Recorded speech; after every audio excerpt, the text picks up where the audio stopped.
pro-sovjetike, edhe vazhduan Hungarinë edhe 40 vjet tjera, domethënë se ishte 30 sa vjet tjera në bllokun e Traktatit të Varshavës. E njëjta gjë ndodhi në Çeki. 67. Pra, rusët, është e vërtet, janë ushtarë shumë të fortë. Janë edhe vend shumë i madh. Kanë edhe teknologji e gjitha ato që kemi përshkruar. Por janë të limituar. Pse? Për shkak të besimit fetar, për shkak të gjuhës, edhe për shkak se shumica e miletit të fshatarit, them hiq qytetet kryesore, që janë këtej në pjesën evropiane, pjesën tjetër. Rusia ka ngelur në shekullin 18. Nuk ndryshon shumë nga koha e carit. Kështu që ata që përshkruajnë Rusinë duhet njohin Rusinë nga brenda më shumë.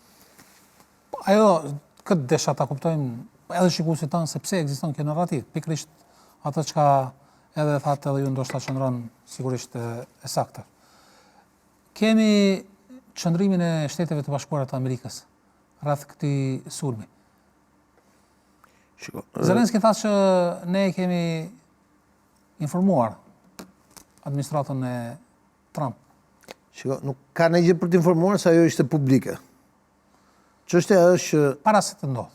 Çështja është që ka shumë mundësi që Zelenski të mos e ketë ditë fare, që britanikët nuk kanë pas besim te Zelenski te njerëzit afër Zelenskit. Sepse këto janë operacione sekrete që informohet presidenti ose kryeministri. Në qafë Zelenskit fare. Jo, kështu funksionon more edhe në Amerikë. Kur bën një veprim CIA, ka një oficer ndërlidhje presidenti i Amerikës që merret me CIA. Ai mban kontaktin në momentin që përfundon ajo gjë, i thotë informoj presidentit se u bë kjo gjë. Po normal, se me politikanët tjepe që do bënin sulmin në Yemen, që ishte këshilltari i sigurisë kombëtare, ministri i mbrojtjes e tjerë, Amerika ishte. Kishin futur aty. Që futën sinjale edhe gazetarët. Prandaj funksionon kështu.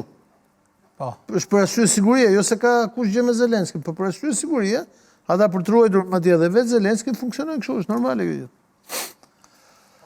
Kemi më në fund kancelarin Merz, i cili siguron takimin me Trump. Ndjes për alergjin, po pranvera. Shëndet. Të shkuar. Shiko,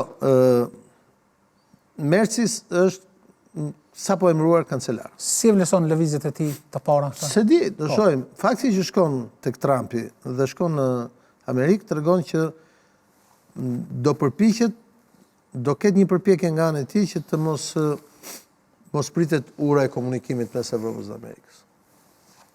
Sepse nuk ka kuptim Evropa pa Amerikën, sidomos nga pikpamja ushtarake, por dhe nga pikpamja ekonomike. Po ta shohim.